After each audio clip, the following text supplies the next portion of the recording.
ఇక ఈయన మాట్లాడితే దుబారా గురించి మా ప్రభుత్వం గురించి గతంలో అబద్ధాలు మాట్లాడిండు.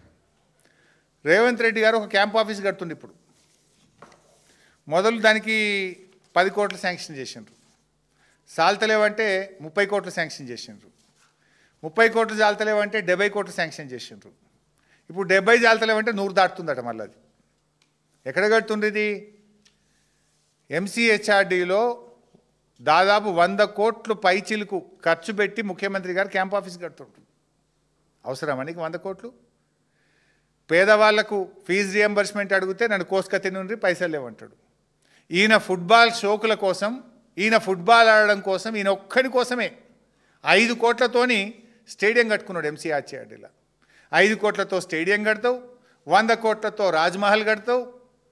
నువ్వు ఆయన ఎవరో మెస్సీతో ఆడతా అని చెప్పి ఆయనను తెచ్చి ఆడడానికి 100 కోట్లు ఖర్చు పెడుతుండు. దానికి మళ్ళీ ఆయన రావాలంటే ఉత్తగా రాడు కదా.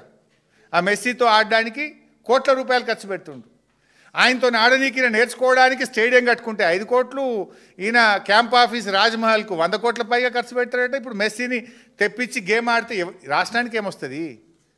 అరే నాకు దళిత బంధు ఇస్తే నా తమ్ముడు బతాడు, మా ఫీజు రియంబర్స్మెంట్ ఇస్తే మా చెల్లె చదువుకుంటుంది, ఇంకా పిల్లలకు హాస్టల్లో అన్నం పెడితే కడుపు నిండా మా పిల్లలు బాగుపడతారు. గా పని చేయవే రేవంత్ రెడ్డి అంటే నేను 100 కోట్లతో క్యాంప్ ఆఫీస్ కట్టుకుంటా, 5 కోట్లతో ఫుట్బాల్ స్టేడియం కడతా, వాడిని ఉన్న మెస్సీని పట్టుకొచ్చి 100 కోట్ల రూపాయలు ఖర్చు పెట్టి నువ్వు ఫుట్బాల్ అంటే మాకొచ్చేది ఏంది? ప్రజలకేం సంబంధం నీ ఫుట్బాల్ షోకులు? నువ్వు మెస్సీతో ఫోటో దిగుతేంది, షేక్ హ్యాండ్ ఇస్తేంది, నువ్వు ఫుట్బాల్ ఆడితేంది, ఇంకేం చేస్తే మాకెందుకు? ప్రజలకు ఇచ్చిన హామీలు అమలు చేయి. 6 గ్యారెంటీలు ఎప్పుడు అమలు చేస్తావో చెప్పు. లేదంటే ప్రజలు నేను ఫుట్బాల్ ఆడతారు. ఇక 2 ఏళ్ళు అయితే అయిపోయింది. ఆ టైం కూడా ఎంతో దూరం లేదు. ప్రజలు నేను ఫుట్బాల్ ఆడే టైం ఎక్కువ దూరం లేదు.